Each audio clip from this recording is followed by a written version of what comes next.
노르가즘 정의당 노회찬 원내대표 나오셨습니다. 안녕하십니까? 네, 안녕하십니까? 네, 최고의 인기 코너.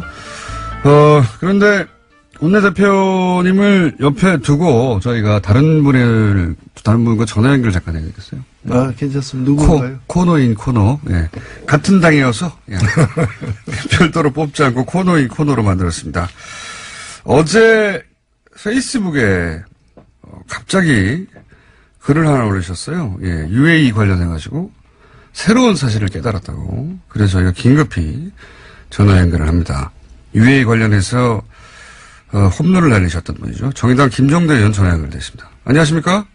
네, 안녕하세요. 네. 어제 페이스북에다가 내가 이걸 왜 몰랐을까? 아, 맞다. 이런 글을 올리셨어요? 네. 내용을 좀 소개해 주십시오. 뭡니까? 예, 몇 가지가 있는데요. 네. 우리가, 지난주 9일날, 화요일날 김태형 장관이, 네. UAE하고 군사비밀협정은 대통령과 국회 모르게 내가 다 했다. 그랬죠. 이러면서 충격적인 인터뷰를 했는데, 예. 여기에 너무 놀란 나머지 이면을 생각 못 했습니다. 네. 어제 깨달으셨군요. 예, 어제 깨달아 일주일 걸렸어요. 김태형 장관이 내가 다 했다고 한 건 가서명이고. 가서명. 그 협정이 발효되는 본서명은 정부조직법상 외교부 장관이 반드시 하게 돼 있습니다. 어허. 그러니까 김태형 장관이 자기가 했다는 거는 본서명을 하기 위한 예비 과정을 이야기하는 것인데, 이걸 우리가 깨닫질 못했습니다. 이후에 그 본서명, 그 UAE하고 군사비밀협정 본서명은 외교부 장관이 서명을 했고요. 이것은, 김태형 장관이 서명한 그 다음 달, 2009년 12월에 MB가 배석한 가운데 UAE 가서, 유명한 장관이 체결하는 별도 과정이 있습니다. 그러니까, 이명박 대통령이 직접 개입했다는 것은 이 대목에서 드러난다. 예, 김태형 전 장관. 단계는 아니랄지라도. 김태형 전 장관이 본인이 몰래 했다는 것은 설사 본인이 주체가 돼서 했다 하더라도 그건 가서명에 불과하고, 본서명은 외교부 장관이 하게 돼 있고, 그랬다는 것은 이명박 전 대통령의 보고가 되었고, 이명박 전 대통령이 알고 있는 상태에서 했을 수밖에 없다. 이런 말씀이신 거죠? 예, 그렇습니다. 예, 간단한 사실이었는데, 네. 김 장관의 인터뷰에 현혹된 나머지, 그 사실을 뒤늦게 깨달았고요. 첫 번째는 그러고. 그다음에 협정 내용도 자동 개입 조항이 들어가 있다는 걸 김태형 장관이 시인하지 않았습니다. 예. 네, 그냥 추상적인 자동 개입 조항인 줄 알았는데 그게 아니고, 한 UAE 연합 그 군사 지휘 체계도 구성하고, 공동 작전 계획도 수립하고, 유사시에 우리 군의 그 UAE 투입을 위한 증원부대 편성이라든가 거의 한미동맹 수준의 버금가는 이러한 내용으로 구체화된 내용이 이 협정에 담겨 있다는 거. 이런 것들을 봤을 때 최근에 그 협정을 이행하는 과정에서 숙량모 국방장관은 이건 뭐 도저히 이행이 불가능하다고 판단했던 구체화된 내용이 더 들어있다는 것. 그러니까 단순히 자동 개입 수준이 아니라 대단히 구체적인 내용이다 이게. 예, 네. 한미동맹 하면서 배운 거는 UAE 가서 다 써먹으려고 했던 것 같아요. 그렇군요. 내용이 더 심각하다. 그리고 그 외에도 또 있어요. 이런 지적도 하셨어요. 이것이 이제 임종석 대통령 비서실장이 UAE 방문해서 이런 일이 터진 거라고 언론들은 보도를 했고 전반적으로 다들 그렇게 이해했는데 그게 아니다. 이 문제가 본격적으로 불거진 것은 다른 시발점이 있다. 이렇게 말씀하셨어요? 저는 의혹의 초점은 작년 11월 중순이에요. 네. 이명박 대통령이 왜 중동에 방문했느냐. 바레인에 갔었죠. 그때 당시에 바레인에 간 걸로 돼 있단 말입니다. 예. 근데 분명히 그 전에 11월 초에 송영무 장관이 갔을 때도 그다지 탈이 안 났는데. 네. 이명박 대통령이 중순에 갔다 오고 논란이 격화되면서 무언가 비상사태가 발생이 됐다. 이건 현지에서 감지가 된 겁니다. 그래서 왜 그때 이명박 대통령이 급히 중동에 방문했느냐. 이게 의혹의 초점이 될 수밖에 없다고. 그러니까 초점이 임종석 비서실장의 방문이 아니라 이명박 전 대통령의 중동 방문 맞춰줘야 된다 이런 말씀이시네요? 네, 그렇습니다. 그때 혹시 중동에 이명박 전 대통령이 급히 방문했을 때 무슨 일이 있었는지는 아직 정확하게 모르시는 거죠? 예, 제가 일단은 뭐 듣고 있는 증언은, 예. UAE를 사이에 두고, 예. 문재인 정부와 이명박 대통령 간에 묘한 게임이 전개되고 있었다고 보는 것이죠. 분명히 우리는 과거 정부의 어떤 잘못된 협정을 수정하려고 시도했던 것이고, 예. 이명박 대통령은 그러면 이게 원전으로 불똥이 튀고, 자기의 자원외교 업적이 훼손되고, 위신이 추락할 수 있다는 가능성을 염두에 뒀던 것이고, 그러다 보니까, 문재인 정부와 이명박 대통령이 다 중동으로 달려가는, 이런 어떤 이상한 일이 벌어졌다는 것이고요. 그래서 작년 11월 상황에 대해서 면밀한 검토가 필요합니다. 이명박 전 대통령이 중동에 가서 단순히 강연만 하고 온 게 아니고 그 강연이 급히 잡힌 것은 사실은 강연을 명분으로 해서 가서 뭔가 하고 왔다. 근데 그게 뭔가 좀 이상하다. 뭔가 좀 이상하다. 그걸 밝혀야 하는 거다 지금 이런 말씀이시네. 예. 예. 이런 말씀이시고. 그리고 또 마지막으로 얘기한 것이 그 UAE 원전의 경제 효과도 언급을 하셨어요. 이 대목은 어떤 이야기입니까? 예, 제가 다시 확인해 본 결과, 400억 달러 원전 수주라는, 예. 이명박 대통령 측의 그 말은, 사실과 맞지 않는다. 원전 수주가 아니라 투자라는 것이죠. 실제 그 금액은 400억 달러가 아니라 180억 달러고, 그 중에서 100억 달러가 한국 부담이에요. 나중에 원전을 이렇게 투자해서 지면 전기료라든가 그 운영 수익으로 우리가 원금을 회수하는 것이기 때문에 이건 원전 수주가 아니라 원전 투자라고 봐야 됩니다. 투자권을 따낸 것이다. 그래서 400억 달러 원전 수주 이건 답도 없는 얘기고 과장된 수치라는 것입니다. 알겠습니다. 여기까지 하고요. 우선 그 문제 제기를 하셨으니까 이명박 전 대통령이 중동에 왜 갔는지 한번 파악해 보신 후에 다시 한번 좀 구체적인 게 나오면 연결 다시 하겠습니다. 오늘 말씀 감사합니다. 예, 감사합니다. 예. 김정대 의원이 급히 페이스북을 쓰셔서 포커스는 이명박 전 대통령의 중동 방문에 맞춰야 된다 이렇게 말씀하셔서 저희가 연결을. 근데 또 따라 하려고 보니까 정의당 대표와 의원이 연속으로 됐어가지고 코너인 코너로 저희가 해보겠습니다. 이 문제는 의미 있는 지적인 것 같아요, 굉장히. 그죠? 예, 저희들 다 파악을 하고 있고. 아, 그래요? 예. 아니, 지금 일부 언론에는 지난번에 원내대표들 만난 걸로 인해가지고 다 덮어졌다 이렇게 얘기하는데 그건 사실이 아니고요. 예. 명확하게 해야 될 것은 김승태 의원 등 자유한국당에서 엉뚱하게 제기한 문제들이 더 이상 계속 제기하기 힘들게 되니까 자유한국당이 꼬리를 내렸다. 이렇게 봐야 되고 이 사안에 대한 어떤 진실과 또 과정에 문제가 있었다면 문제가 해결되는 것은 지금 진행 중이에요. 현재는 ING다 이것은. 진행 중 때문에 좀 지켜보면서 대응할 생각입니다. 청와대 교수는 이 정도에서 예를 들어 UAE라고 하는 상대국이 있으니까 무마했으면 하는지 모르겠지만 정의당 입장에서는 그 과정에서 문제가 있다면 밝혀져야 한다. 예. 이제까지 공직자들 중에서 제일 실체적 진실에 가깝게 솔직하게 그리고 단호하게 얘기한 사람은 문재인 대통령이에요. 지난 신년 기자회견 때 문제가 있었다는 것과 그리고 저쪽에서 상대국에서 공개하지 않기를 원한다는 것과 그걸 존중해야 되니까.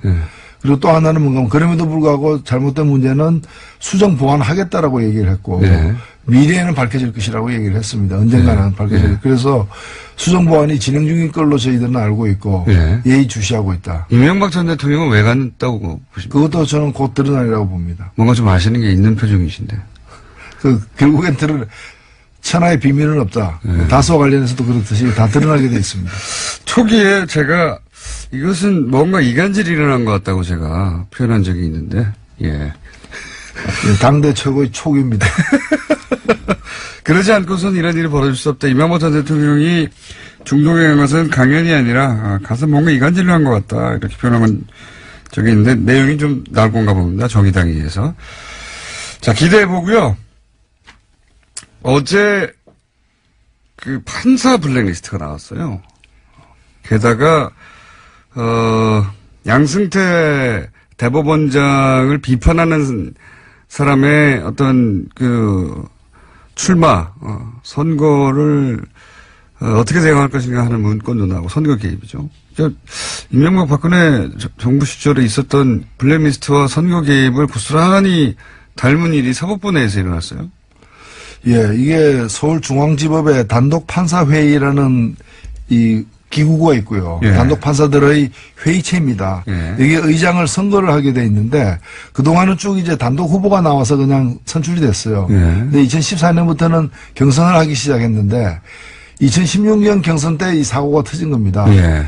이때 어떤 분이 유력한 후보로 이렇게 경선에 출마를 했는데 결국 이분이 나중에 당선은 됐습니다. 예. 당선은 됐는데 굉장히 지지를 많이 받는 후보였는데 문제는 지금 이제 드러난 이 비밀 문건에 네. 이 선거 때 이 유력한 후보를 갖다가 꺾기 위해 가지고 법원 행정처에서 법원 행정처장 등 고위관계 법원 행정차장 등 고위관계자들이 대항마를 세워서 그러니까 이제 자기 측 후보를 법원 행정처 측 후보를 갖다가 내세워가지고 꺾으려고 했던 모의를 했던 문건이 드러난 거예요. 그게 왜 안 없애고 거기 남겨놨을까? 그러니까 이게 자기들은 지웠는데 이제 이걸 다시 읽어낸 거죠. 포렌식으로 찾아낸 거군요. 포렌식으로 해서 읽어낸 건데 이게 이때 문제가 됐던 건 왜 그러면 이 사람을 꺾으려고 했는가? 바로 이 사람이 박상옥 대법관 후보 인사청문회 무렵에 저 대법관은 1987년 박종철 사건 때 그 고문치사를 갖다가 은폐했던 그 장본인인데 은폐하고 왜곡했던 그 검사 시절에 장본인인데 저런 사람이 대한민국의 대법관이 됐으면 되느냐라는 의견을 현직 판사로서 소신 있게 올려서 주목받았던 사람이에요. 이 사람을 안 되게 만들려고 했던 거예요. 그러니까 이게 꼭 이런 겁니다. 노조 위원장 선거를 하는데 위원장 후보가 깐깐하니까 회사 측 후보를 내세워가지고 꺾으려고 했던 부당노동 행위죠. 이게 사실은 헌법의 법관의 독립이라는 게 외부 권력으로부터의 독립도 있지만 사법부 내부에서의 독립도 중요한데 헌법을 갖다 위배한 부분이 있고 또 이것은 이 법률적으로도 보면은 이게야말로 직권남용인 거죠. 그렇죠. 대법원장, 그 법원 행정처라는 게 이제 대법원장의 오른팔들이 있는 자리니까요. 대법원장을 비판했기 때문에 그리고 또 현직 대법원장이 보기에 정치적 성향이 자기가 안 맞기 때문에 못 되게 만들려고 하는 거 아닙니까? 안 되게 만들려고. 그리고 그걸 실제로 실행에 옮긴 거죠. 후보를 세웠으니까. 그 근거가 드러난 겁니다. 게다가 블랙리스트도 만들고. 이거는 당시 이명박 박근혜 정부가 했던 일을 사법부 내에서 거의 본질적으로 똑같은 일을 한 거예요. 똑같은. 그래서 이것은 이대로 덮고 넘어갈 수 없는 문제다. 맞습니다. 이건 수사 대상이 돼야 된다고 봅니다. 그러면 이게 사상 최초로 전직 대법원장이 그죠?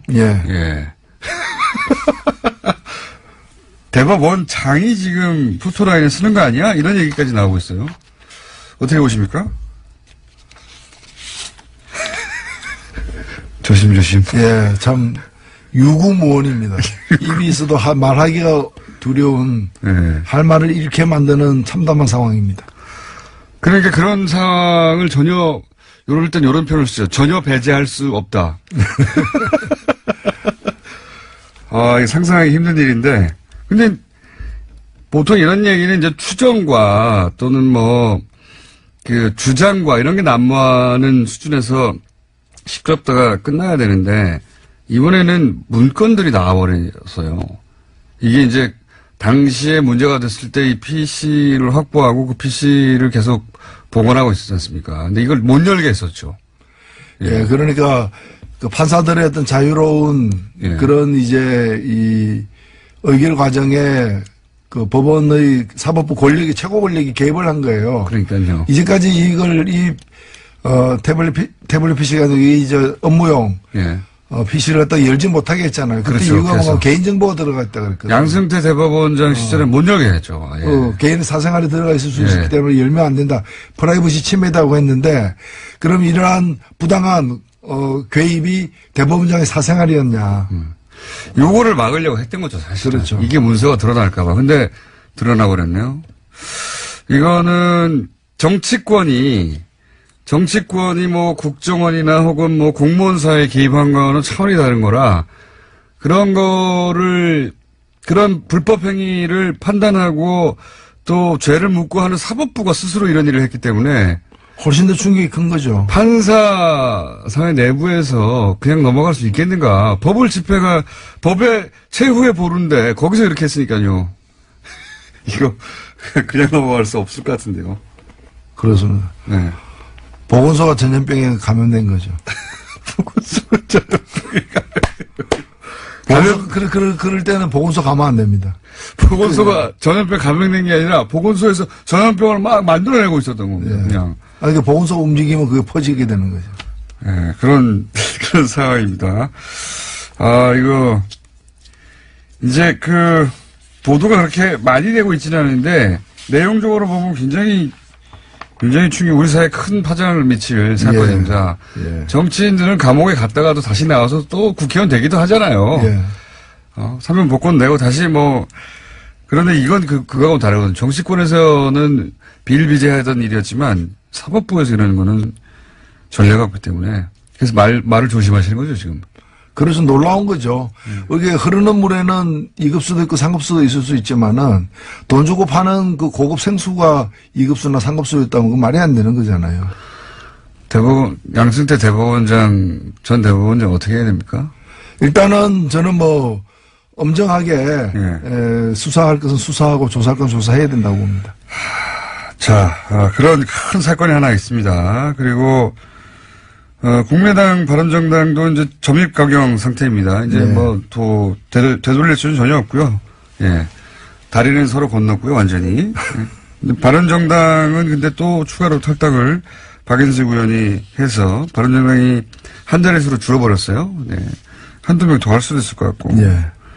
원희룡 제주지사도 망설이는 것 같고요. 그리고 안철수 대표 국민의당에서는 이제 전당대회를 어떻게든 치러야 되니까 물러설 수가 없잖아요. 물러서면 이제 다 죽으니까. 그러니까 전당대회를 치러야 되는데 전당대회를 치러서 사실은 거기서 합당을 결정해내기가 굉장히 어려우니까 지금 당규를 바꾸고 있다고 하죠. 예. 예. 맞춤형 당규죠. 예. 그래서 분산도 시도하고 또 온라인 오프라인 나누고 하여튼. 근데 전체적으로 보면은 어떻게 하든 온갖 무리수를 갖다가 감수해서라도 목적은 달성하겠다. 그런 거죠. 라는 태세인 것 같고. 그래서 그렇다 보면은 목적은 달성될 수도 있습니다. 맞습니다. 근데 이제 손에 쥐는 게 뭔가. 이사를 했는데 이사 비용이 집값보다 더 비싸. 왜 이사를 했느냐. 집값보다 더 비싸. 그러니까 지금 바꾼 당규는 이런 식인 거죠. 국회에서 국회의장이 본회의를 하고 본회의장 안에 국회의원들 다 모여서 하는데 그게 아니라 이제 국회 본회의를 본회의장에서만 하는 것으로 인정하는 게 아니라 저기 동사무소에서 비디오로 중계하면 거기서도 본회의 하는 걸로 쳐주고 그죠? 그렇게 바꾼 거예요. 굉장히 무리수인데 어쨌든 그렇게 했습니다. 바꿨어요. 당권을 가지고 있다 보니까. 그래서 전당대회에서 어떻게든 그리고 이제 의장의 권한도 이제 제한했죠. 굉장히. 원래는 의장이 이제 개회를 선언해야 되는데 시간만 되면 자동으로 개표가 되고 시간만 되면 개표가 끝나는 것으로 만들어 버려가지고 혹시 의장이 도장이 망치로 쾅쾅쾅 안 두드릴까봐 그것도 장치를 만들고 해서 어떻게든 되긴 될 것도 같아요. 그렇습니다. 되긴 될 것도 같습니다. 이건 어떻게 보십니까? 바른정당 와중에도 또 이제 각 대표들은 자기 정치적 입장을 드러내야 되니까 바른정당 유승민 대표는 한반도기를 들고 입장하는 거는 안 된다라고 했고 안철수 대표는 한반도기도 안 되고 인공기도 안 된다. 이게 그러면 안철수 대표 이야기대로 하면 북한 선수단은 태극기를 들어야 돼요. 인공기도 안 되고 한반도기도 안 되면 어쨌든 이 입장에 대해서는 어떻게 생각하십니까? 한반도기는 이제까지 제가 기록을 보니까 7번이나 이미 여러 번 했죠. 여러 번 같이 들었던 기억이 있고요. 그다음에 한반도기는 뭔가면은 국가기관입니다. 예. 우리가 이제 공동선수단이라는 이름으로 뭔가 정치적으로 의미 있는 퍼포먼스를 하기 때문에 그게 합당하게 그 길을 갖다 양쪽 그래. 길을 다 들 수 없어 드는 거고요.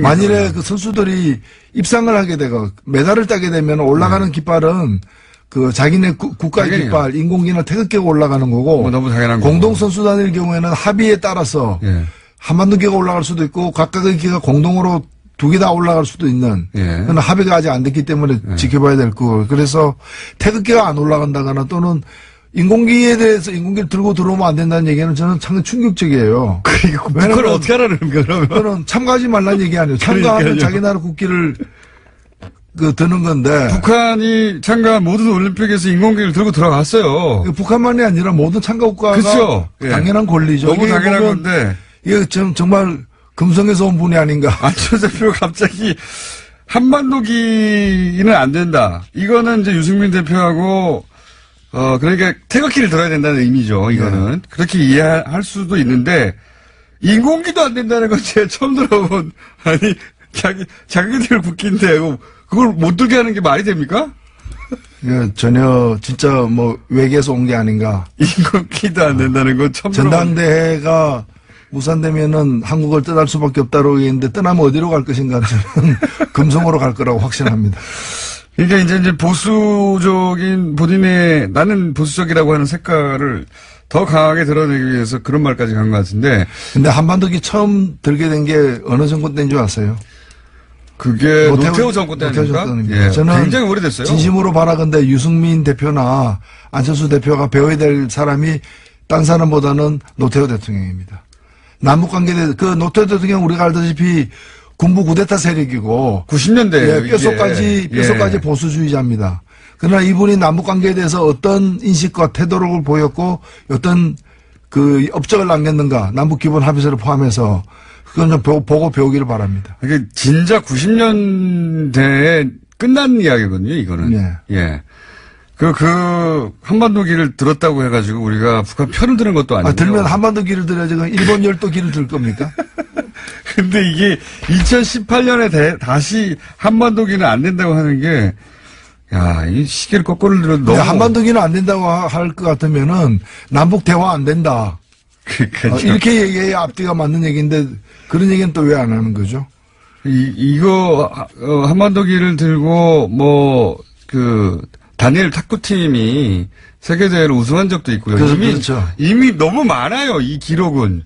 근데 갑자기 이건 안 된다고 하고, 더 나아가서는 인공기는 절대 안 된다. 이거는 처음 들어본 이야기예요.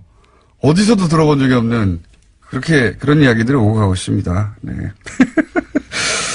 저도, 이게 무슨 얘기, 인공기를 못 들게 할 권리가 없는데, 누구에게도. 예? IOC도 없고, 아무것도 없는데. 그런 얘기가 나왔습니다. 자, 다스는 이제 거의 끝나가는 거 같죠? 분위기가? 그죠? 네, 마지막까지 계속해서 양파 껍질 벗기듯이 변명을 하면서, 어떤 정황이 나와도, 그래서 그거 하긴 내가 했다. 이제 설립 과정을 주도한 것에서, 우리 형님 소유의 회사인데, 회사를 설립하는 데서 나만큼 하는 사람이 우리 집안에 없으니까 내가 다 해준 거다. 뭐 이런 식으로 지금 변명을 그렇죠. 하고 있는 것 같아요. 네. 그렇게 해서 될 일이 아닌데. 될 일이 아니죠. 될 일이 아닌데, 어떻게든 끝까지 인정하지 않는 게 이명박 전 대통령의 특징이니까요. 그렇죠. 모든 의혹에 대해서 항상 그래왔습니다. 절대 인정하지 않는 것으로. 그리고 나서 어떻게든 해결하려고 하죠, 뒤로. 과거에는 그게 통했습니다. 대통령이기도 했고, 이번에는 어렵다. 그런 생각이 저는 들고, 게다가 특활비까지 이게 터졌어요? 예, 그 특활비는 사실 대통령의 지시가 아니고서는 갈 수가 없는 돈이에요. 실제로 다른 지금 박근혜 정부 때도 특활비 간 걸 보면은 국정원장이 다 알잖아요. 예. 그 정도에서는 국정원장이 모르고서는 갈 수가 없거든요. 국정원 직원이 마음대로 줄 수 없는 백수 아닙니까? 그렇죠. 그 국정원장이 안다는 얘기는 돈을 달라고 한 쪽이 단순 청와대가 아니고 단순 청와대 실무자가 아니라 그쪽 대통령이 했다는 거죠. 대통령이 아닌데 어떻게 국정원한테 돈 달라고 합니까? 이게 세상에 그거야. 상상할 수 없는 일이죠. 천하의 사기꾼도 그 짓은 못 하는 거죠. 그래서 뭐 너무 뻔한데 여하간 이제 또 아니라고 하고 있고요. 저는 오늘 이제 어제 나온 뉴스 중에 주목하는 게 중앙일보 보도인데 2011년에 방미했을 때 그때 국정원 특활비를 환전해서 가져갔다는 거 아닙니까? 공식적으로 방미했는데 국정원 특활비가 왜 필요합니까? 예. 그래서 지금 사실은 그 국정원 특활비가 그 법원 등 영장 등에 의해서 심사 과정에서 인정된 거는 4억 플러스 알파입니다. 예. 2억 플러스 2억 플러스 알파인데. 그게 다겠느냐? 그게 다가 아니죠. 그리고 예. 그 중에 보면은 청와대 기념품 2억 이런 게 있습니다. 말도 안 되는. 아니, 그러면 기념품 2억 그 사소한 일에 2억씩이나 갔다면은 예. 그 전에 없었고 그 후에 없었겠느냐. 그러니까요. 레일 깔아놓고 기차 한 번만 지나갔다. 이게 누가 믿습니까? 처음에 어렵지. 한번 열렸으면 계속 오는 거죠. 그렇죠. 예, 영수증 안 남다고 생각하고 특히 이 2011년 방미 기간에 그 가져갔다고 하는 특활비 있지 않습니까? 그거는 그 보도가 이명박 전 대통령 부부라고 표현해서 나왔거든요. 그 얘기는 굳이 부부라고 표현한 이유가 있는 것 같아요. 그 중에 일부가 네. 혹여 당시 김웅 여사한테 간 게 아닌가. 그랬다면 양상이 달라지는 거 아닙니까 이제. 부부는 뭐 경제 공동체니까 같이 썼겠죠. 그걸로 예를 들어서 뭐 굉장히 사적인 용도의 돈을 썼다든가. 그렇죠. 뭐 박근혜 대통령도 기치료, 예. 국가의상원, 의상 만드는 데도 썼으니까요. 굉장히 사적인 용도에 썼다는 게 일부라도 드러나면 이건 양상이 완전히 달라지셨습니다. 개봉박도입니다. 혹시 뭐 아시는 거 없습니까? 나오리라고 확신합니다. 아, 그렇군요. 확신하시는 거 보니까 뭔가 아시는 얘기가 있는 것 같은데. 저도 좀 들은 얘기가 있고요.